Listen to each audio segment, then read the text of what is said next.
Hello বন্ধুরা, তো দুপুরে মেনু নিয়ে চলে এলাম। গরম ভাত, আর এটা হচ্ছে শসা, আর হচ্ছে বেগুন ভাজা, এটা পটল ভেজেছি,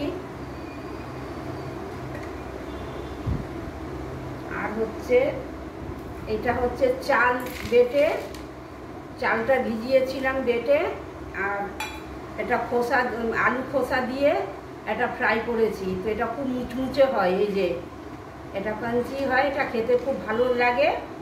আর করেছি পোস্ত, আলু দিয়ে পোস্ত করেছি, আর শনিবার তো সব নিরামিষ। আর করেছি এই যে বিউলির ডাল, শুকনো লঙ্কা দিয়ে আর তেজপাতা দিয়ে সম্বাদ দিয়েছি, আর বাটা দিয়েছি আদা আর মুড়ি দিয়ে, আর কাঁচা লঙ্কা বেটেছি। তো আজকে এই রইল মেনু।